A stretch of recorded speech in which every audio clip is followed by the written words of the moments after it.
Hello and welcome to this session. आज Saturday म्हणजे वीकेंडचा जवळ जाणारा वार, राईट?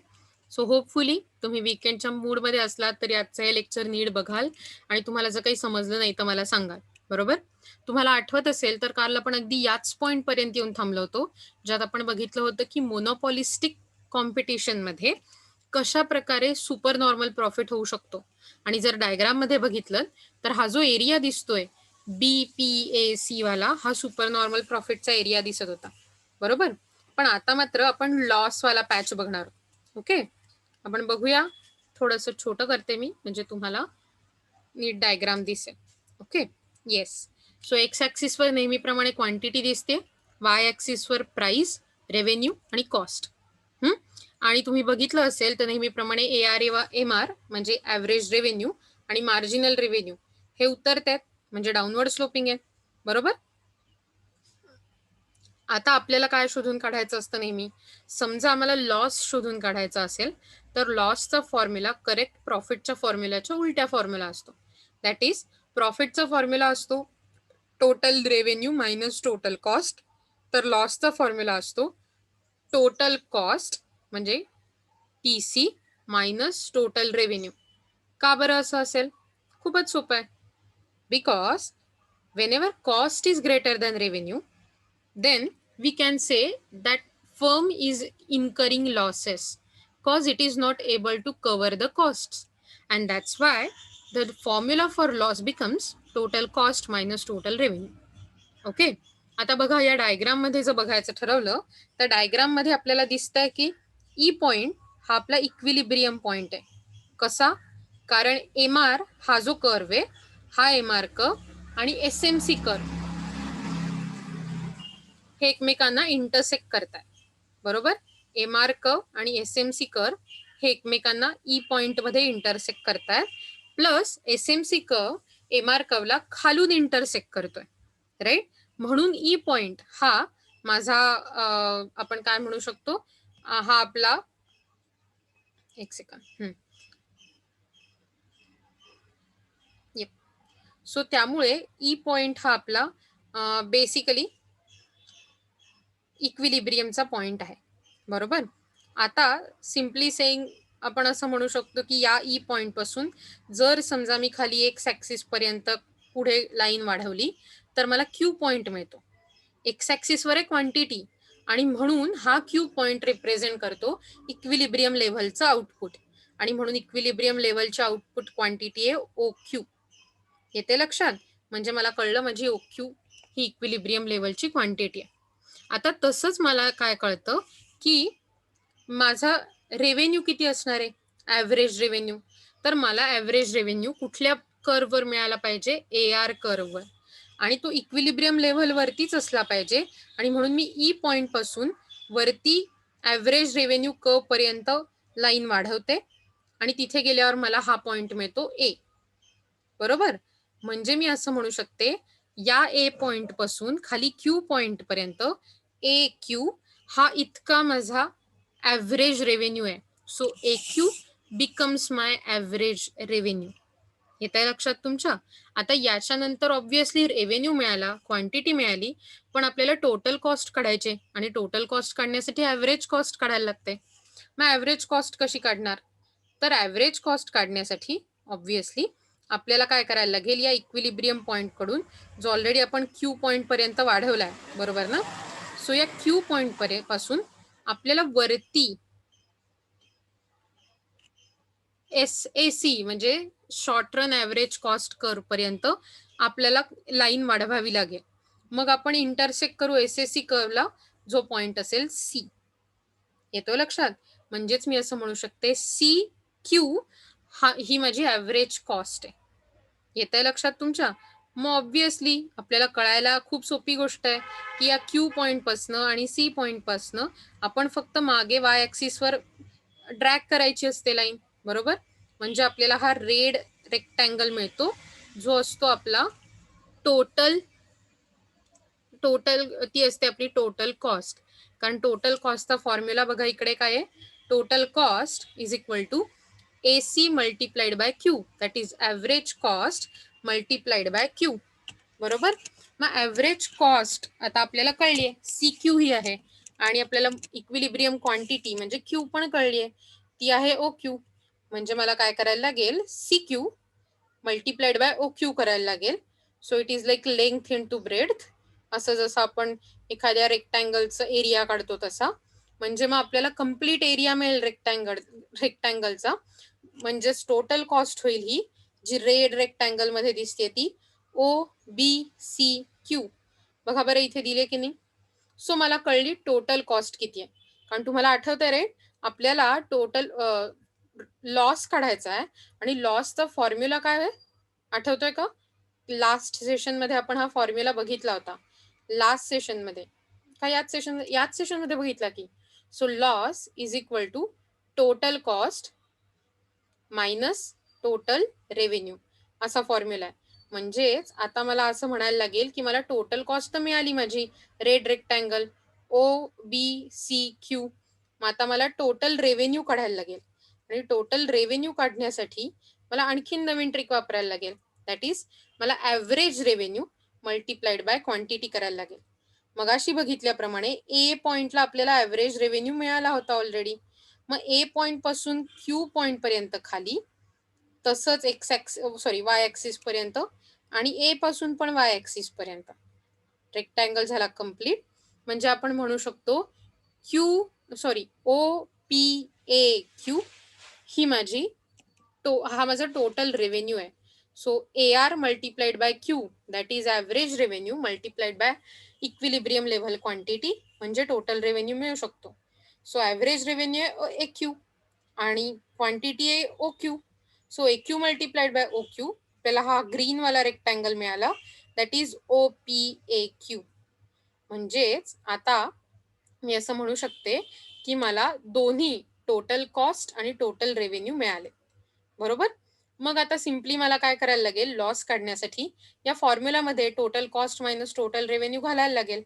सो मी काय काढणार, मोठा रेक्टँगल आहे टोटल कॉस्टवाला that is O B C Q minus छोटावाला ग्रीनवाला रेक्टँगल टोटल रेव्हेन्यू वाला आहे ओ पी ए क्यू. तो मायनस करणार O B C Q minus O P A Q. So मला मिळतं हा शेडेड रिजन. जर तुम्हाला दिसत नसेल तर मी एकदा माझ्याकडच्या कलरने शेड करते. Okay, just a minute. So हा तुम्हाला शेडेड ऑरेंज कलर मध्ये मी जो शेड करते आता रंगवते तो शेडेड रिजन मिळतो. आणि तो शेडेड रिजन कसा दिसतोय, पी बी सी ए. म्हणजे माझा लॉसचा पोर्शन किती झाला, पी बी सी ए. आणि म्हणूनच आपली firm the firm is able to cover variable cost fully, it will continue in the market. तुम्हाला आठवतंय आपण हे बघितलं होतं की लॉस होतोय हे खरंय, पण लॉस झाला म्हणून फर्म नेहमी मार्केट सोडत नाही. जर समजा व्हेरिएबल कॉस्टचे दोन प्रकार असतात, एक असतं फिक्स्ड कॉस्ट आणि एक असतं व्हेरिएबल कॉस्ट. या दोन्ही कॉस्ट मिळून टोटल कॉस्ट होते कुठल्याही बिझनेसची. सो जर समजा लॉस होत असेल आणि तरीही बिझनेस फिक्स्ड कॉस्ट नाही पण व्हेरिएबल कॉस्ट कव्हर करू शकत असेल तर तो बिझनेस चालू राहू शकतो. मात्र जर समजा त्या बिझनेसला त्याच्या व्हेरिएबल कॉस्ट म्हणजे इलेक्ट्रिसिटी, स्टेशनरी, म्हणजे थोडक्यात आपल्या P&L अकाउंटच्या डेबिट साईडला येणारे जे सगळे आयटम्स आहेत ते पण कव्हर करता नाही आले तर मात्र त्या बिझनेसला क्लोज करायला लागतं, तो बिझनेस बंद करून टाकायला लागतो. पण आता मात्र असं म्हणू शकतो, since the firm is able to cover variable cost fully, it will continue in the market minimising its losses. म्हणजे लॉसेस कमी कमी करण्याचा प्रयत्न करून ती फर्म या मार्केटमध्ये सर्व्हाइव्ह करायचा प्रयत्न करेल. बरोबर. Thus in a short run monopolistically competitive firm may either earn profit or suffer losses. So दोनच ऑप्शन आहेत. मोनोपॉलिस्टिक कॉम्पिटिशनमध्ये फर्मला आयदर सुपरनॉर्मल प्रॉफिट मिळतील किंवा म्हणजे फर्मला प्रॉफिट्स मिळतील किंवा फर्म लॉस सफर करेल. पण जनरली जर समजा व्हेरिएबल कॉस्ट कव्हर होत असतील तर मार्केट सोडून जाणार नाही. सो हे होतं शॉर्ट रनसाठी. Okay, just a minute. आता आपण लॉंग रन इक्विलिब्रियम कसा रन होतो ते बघूया. इन द सेन्स मोठ्या काळामध्ये मोनोपॉलिस्टिक कॉम्पिटिशनमध्ये कशा प्रकारे लॉंग रन इक्विलिब्रियम रन होतो ते बघूया. डोंट वरी, ही डायग्राम काढून घ्या. त्यासाठी मी तुम्हाला वेळ देणार आहे आणि त्याच्यानंतर मी फक्त लाँग रन इक्विलिब्रियममध्ये काय कंपोनेंट्स आहेत ते सांगणार आहे फक्त आज आणि मग त्याच्यानंतर आपण पुढच्या गोष्टींकडे वळणार आहोत. So don't worry about it की एका वेळी तुम्हाला खूप जास्त गोष्टी शिकायला लागणार आहे. पण मला असं वाटतं की हे लक्षात ठेवायला खूप सोपं असणार आहे. So let's learn this topic. Okay. So long run इक्विलिब्रियममध्ये एक्स ॲक्सिसवर क्वांटिटी आहे, तुम्ही बघू शकता. वाय ॲक्सिसवर प्राइस, रेव्हेन्यू, कॉस्ट आहे. तुम्ही बघता LAR आणि LMR म्हणजे लाँग रन ॲव्हरेज रेव्हेन्यू आणि लाँग रन मार्जिनल रेव्हेन्यू, हे दोन्ही कर्व्स आहेत ते तुम्हाला उतरते, डाऊनवर्ड दिसतात, बरोबर. व्हेअरॅज LMC that is long run marginal cost आणि LAC long run average cost, हे दोन्ही यू शेप्ड मधले कर्व आपल्याला दिसतात. आता तुम्ही सांगा बरं एकदा मला की या डायग्राम मध्ये इक्विलिब्रियम दिसतोय का रे? बघा बरं का, तुम्ही मला सांगायचं या डायग्राम मध्ये इक्विलिब्रियम दिसतोय का. त्याआधी आपण ही थिअरी वाचूया लेफ्ट साइडची. Long run is a period of time in which all factors of production are variable. Moreover, time is a long enough to enter and exit the group. Firm are free to enter or leave the market without any restrictions. So monopolistic competition असल्यामुळे long रनमध्ये खूप साऱ्या गोष्टी घडू शकतात. तुम्ही तुमचं production मधले सगळे फॅक्टर्स ऑफ प्रोडक्शन जे असतात ते सगळेच्या सगळे व्हेरिएबल म्हणजे चेंज होणारे असतात आणि त्यामुळे फर्मच्या बाबतीत वेगवेगळ्या प्रकारचे डिसिजन घेणं शक्य असतं. खूपदा नव्या फर्म्सची एंट्री किंवा जुन्या फर्म्सची एक्झिट सुद्धा लॉंग रनमध्ये पॉसिबल असते. तुम्हाला आठवत असेल तर ग्रुप आणि इंडस्ट्री या दोन गोष्टीतला फरक आपण बघितला होता. जेव्हा होमोजिनस प्रोडक्ट बनवणारं कलेक्शन ऑफ फर्म्स असतं त्याला आपण इंडस्ट्री म्हणतो. पण ती जर हेट्रोजिनस प्रोडक्ट असतील म्हणजे खूप डिफरन्शिएटेड प्रोडक्ट असतील तर त्यांचा मिळवणारा जो कलेक्शन असतं ते बनवणारं जे कनेक्शन, अशा फर्म्स सगळ्या त्यांना एकत्रितपणे ग्रुप असं म्हटलं जातं, इंडस्ट्री असं नाही. when some firms are entering earning supernormal profit, कारण त्यांचा ॲव्हरेज रेव्हेन्यू हा ॲव्हरेज कॉस्टपेक्षा मोठा आहे आणि त्याच्यामुळे त्या फर्म सुपर नॉर्मल प्रॉफिट मिळवत आहेत. In the short run it attracts large number of firms into the group on account of free entry. त्यामुळे काय होतं, आता बघा, समजा असा विचार करा, तुमच्या मित्राला किंवा मैत्रिणीला एखादी गोष्ट विकत घेताना खूप सारं डिस्काउंट मिळालं, बरोबर. तर ती तुम्हाला काय सांगते, अरे तिकडे खूप भारी डिस्काउंट मिळतंय, यू शुड बाय दॅट, किंवा तो असं सांगेल. मग आपण पण काय करू, आपण पण ती वस्तू घ्यायला जाऊ कारण ती डिस्काउंटेड प्राइस मध्ये मिळते, बरोबर आहे की नाही. म्हणजे आपोआपच काय होईल की तुमच्याकडे त्याचं जे म्हणजे तुम्ही जास्त जास्त प्रमाणावर ती वस्तू घ्यायला जा. तसंच मोनोपॉलिस्टिक कॉम्पिटिशन मध्ये होतं की जर समजा एखाद्या फर्मला सुपर नॉर्मल प्रॉफिट मिळत असेल तर बाकी सारे लोक पण तशाच प्रकारचा बिझनेस करायला धावतात आणि नवीन एंट्री मार्केटमध्ये घेतात. सो ते त्या ग्रुपला जॉईन होतात. As a result output increases resulting in to fall in to market price and super normal profit will be wiped away and the normal profit will continue to the in a long run. So त्यामुळे काय होतं की ज्या फर्मला आधी super normal profit मिळतोय त्या फर्मला अनेक आणखीन कॉम्पिटिटर येऊन मिळतात आणि त्यामुळे आपोआपच मार्केटमधले सबस्टिट्यूट, मार्केटमधला सप्लाय वाढतो. खूप साऱ्या वस्तू मार्केटमध्ये मिळायला लागतात आणि तुम्हाला तर माहितीये, जर समजा एखाद्या वस्तूचा सप्लाय वाढला तर आपोआपच त्या गोष्टीची प्राइस कमी होऊन जाते. सो उदाहरणार्थ, जर एकच शूज मार्केटमध्ये मिळत असते तर त्यांची खूप प्राइस असते, बरोबर. पण वेगवेगळ्या प्रकारचे वेगवेगळे शूज मार्केटमध्ये मिळतात तर आपल्याला त्यांची खूप प्राइस द्यायला लागत नाही. दॅट मीन्स जर समजा खूप सप्लाय मार्केटमध्ये असला तर त्या वस्तूची किंमत, त्या कमोडिटीची किंमत हळूहळू कमी होऊन जाते, बरोबर.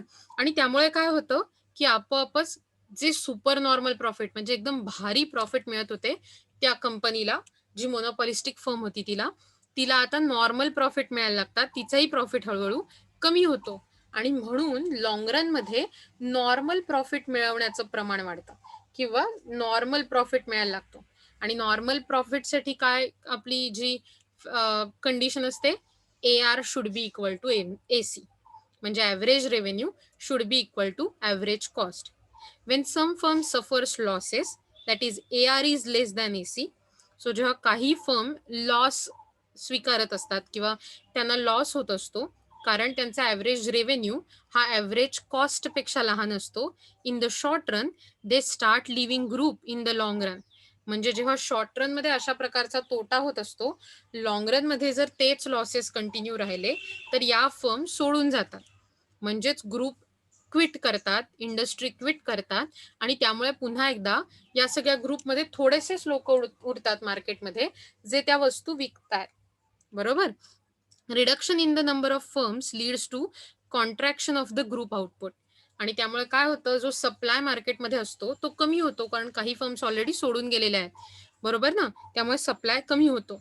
As a result price increases and due to this all the losses will be wiped away. आणि त्यामुळे काय होतं, ज्या फर्म लॉस म्हणजे काय म्हणतात, लॉसेस जरी इन्कर करत असल्या तरी त्यांचा जो लॉस असतो तो कमी होतो. आणि त्याचं कारण काय असतं, कारण मार्केटमधला सप्लाय फर्म सोडून गेल्यामुळे कमी झाल्या. आणि जर सप्लाय कमी झाला तर प्राइस वाढते. टंचाईची आठवण घ्या. जर समजा मार्केटमध्ये टंचाई निर्माण झाली तर आपोआपच त्या वस्तूची प्राइस वाढायला लागते. आणि त्याच प्रकारे जर समजा प्राइस वाढली तर लॉसेस धुवून काढणं या फर्म्सना शक्य होतं. And only normal profit will continue in a long run. आणि त्यांना नॉर्मल प्रॉफिट मिळू शकतात.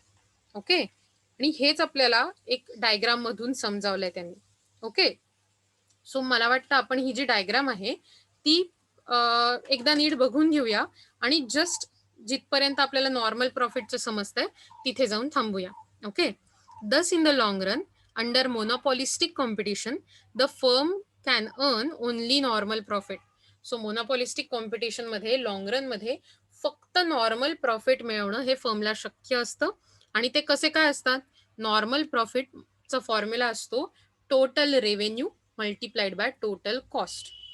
Okay. So sorry, not multiplied by, इथे खूप चुकीचं लिहिलंय, आपण ते चेंज करून घेतलं पाहिजे. ओके. नॉर्मल प्रॉफिटचं हे असतं total revenue minus total cost. So formula काय? Total revenue TR minus TC. आता इथे बघा बरं का, या वरच्या डायग्राम मध्ये तुम्हाला दिसू शकतं की LAC आणि LAR हे दोन्ही कर्व एकाच पॉइंट मध्ये इंटरसेक्ट होतात. आणि हाच पॉइंट इक्विलिब्रियम पॉइंटच्या वरती आहे. बरोबर?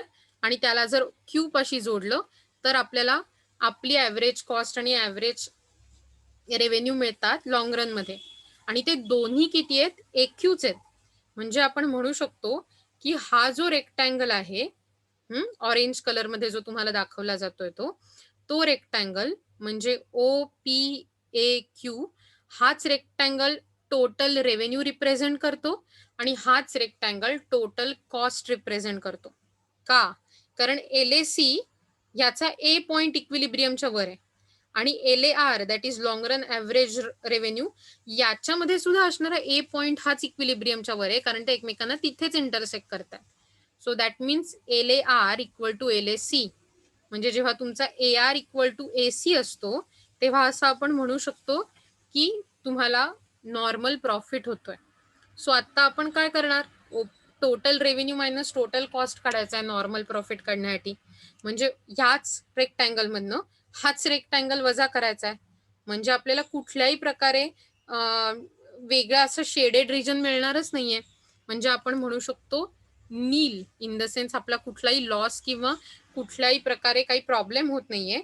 So because AR equal to AC आहे आपल्याला नॉर्मल प्रॉफिट होतोय. Here the revenue is equal to total cost. Just a minute, okay. Here the revenue is equal to total cost and that's why the firm is making normal profit. कारण LAC is equal to LAR आणि LMC that is long run marginal cost is equal to LMR. म्हणजेच आपण असं म्हणू शकतो की E हा असा इक्विलिब्रियम पॉइंट आहे जिथे फर्मला नॉर्मल प्रॉफिट मिळतोय, कारण LAC equal to LMC equal to LMR equal to LAR अशा सगळ्या प्रकारच्या कंडिशन्समुळे. The long run characteristics of monopolistically competitive market are almost the same as perfectly competitive market. So या ज्या लॉंग रन मध्ये monopolistic competitive मार्केटच्या ज्या characteristics असतात त्या परफेक्टली कॉम्पिटिटिव्ह मार्केट सारख्याच असतात. Two differences between the two are monopolistic competition produces heterogeneous product. म्हणजे मोनोपॉलिस्टिक कॉम्पिटिशन मध्ये वेगवेगळ्या प्रकारची प्रोडक्ट विकली जातात, and that the monopolistic competition involves a great deal of non-price competition which is based on subtle product differentiation. In the sense, आपण बघितलं होतं selling कॉस्टचा घटक होता जो ना तर मोनोपॉलीमध्ये होता ना तर परफेक्ट कॉम्पिटिशन मध्ये होता, आणि त्यामुळे आपल्याला सेलिंग कॉस्टची गोष्ट असल्यामुळे प्रोडक्ट थोडं थोडं डिफरंट करून थोडंसं प्रोडक्ट डिफरन्सिएशन वापरून प्रॉफिट मिळवला जातो. A firm making profits in a short run will nonetheless only break even in the long run because demand will decrease and average total cost will increase. This means in the long run, a monopolistic competitive firm will make zero economic profit. म्हणजे कशाही प्रकारे monopolistic firm असली तरी ती zero economic profit मिळवेल break even पॉइंटला. आपण बघितलं होतं AR equal to MR, that doesn't mean 0 रुपये प्रॉफिट.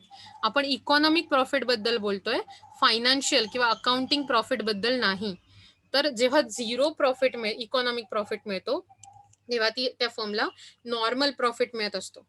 ओके, सो मला वाटतं आपण लॉंग रन बद्दल मोनोपॉलिस्टिक कॉम्पिटिशन मध्ये कशा प्रकारे इक्विलिब्रियम वर्क होतो आणि कशा प्रकारे नॉर्मल प्रॉफिट मिळवता येतो हे पाहिलंय. ऑल्सो आपण लास्ट लेक्चर मध्ये शॉर्ट रन मध्ये कशा प्रकारे फर्मला नॉर्मल सुपर नॉर्मल प्रॉफिट मिळू शकतो हेही बघितलंय, आणि लॉस कसा मिळू शकतो, लॉस कसा सफर करायला लागू शकतो हेही बघितलंय. ओके, सो प्लीज हे नीट बघा, नीट लक्षात घ्या आणि त्याप्रमाणे नोट्स काढा. काही डाऊट असेल तर प्लीज विचारा. ओके.